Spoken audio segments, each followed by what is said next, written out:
இங்கே வேலை தேடி வரலாம், அதுக்கு ஒன்றும் தடை இல்லை. ஏன்னா நம்ம தமிழர்களோட இன்னைக்கு எல்லாம் இந்தியா முழுக்க உலகம் முழுக்க வேலை செய்கிறாங்க. ஆனால் ஓட்டு உரிமை அப்படிங்கிறது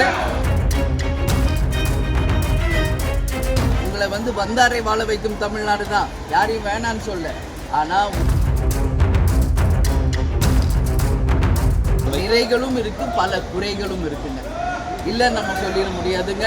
எல்லா பக்கம் இன்னைக்கு பார்த்தா சட்டம் ஒழுங்கு மிகப்பெரிய கேள்விக்குறி.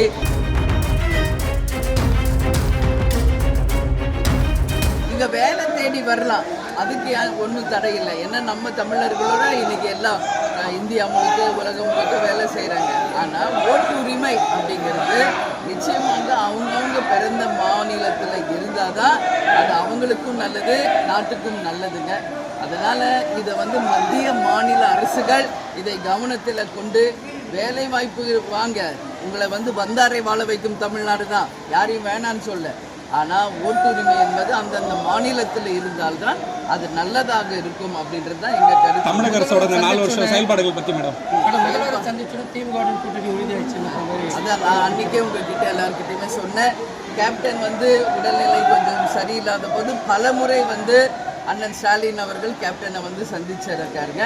நட்பு ரீதியாக தான் அவரும் முதல் வாட்டியாக அட்மிட் ஆகிறப்போ ஒரு பல ஆண்டுகால நட்புங்க அவங்க குடும்பத்துக்கும் எங்கள் குடும்பத்துக்கும். அதனால் நட்பு ரீதியாக ஒரு அரசியல் நாகரிகத்தோடு தாங்க அவரை போய் நாங்கள் சந்தித்தோம். அதுக்கு அப்பாற்பட்டு எந்த அரசியலுடைய நீங்கள் நினைக்கிற மாதிரி கூட்டணி உடனே வேறு கணக்குன்றதெல்லாம் எதுவுமே இப்போ நாங்கள் சொல்ல முடியாது. அதனால் நான் ஏற்கனவே உங்களுக்கு சொன்ன மாதிரி எங்கள் கட்சியினுடைய வளர்ச்சி, எங்கள் கட்சியினுடைய வளர்ச்சிக்கான ஃபோக்கஸ் தான் இப்போ பண்ணிக்கிட்டு இருக்கோம்.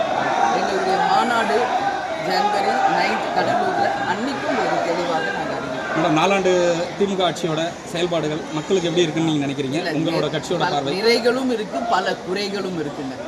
இல்லை நம்ம சொல்லிட முடியாதுங்க. எல்லா பக்கம் இன்றைக்கி பார்த்தா சட்டம் ஒழுங்கு மிகப்பெரிய கேள்விக்குறி. ஆணவ கொலைகள், டாஸ்மாக்கு, கஞ்சா போதை விற்பனை, வேலை வாய்ப்பு கிடையாதுங்க, பெண்களுக்கு பாதுகாப்பு இல்லை. எல்லா பக்கமும் எல்லா தொழில்களும் இன்றைக்கி முடங்கி இருக்கு. விலைவாசி உயர்வு என்று நான் மிகப்பெரிய ஒரு பட்டியலை இடலாம், அதில் எந்த மாற்று கருத்துமே கிடையாது. அதே நேரத்தில் அவங்க செய்ய வேண்டிய அவங்க கொடுத்த வாக்குறுதிகளையும் சிலது நிறைவேற்றியிருக்காங்க, இன்னும் பல வாக்குறுதிகளை நிறைவேற்றலை.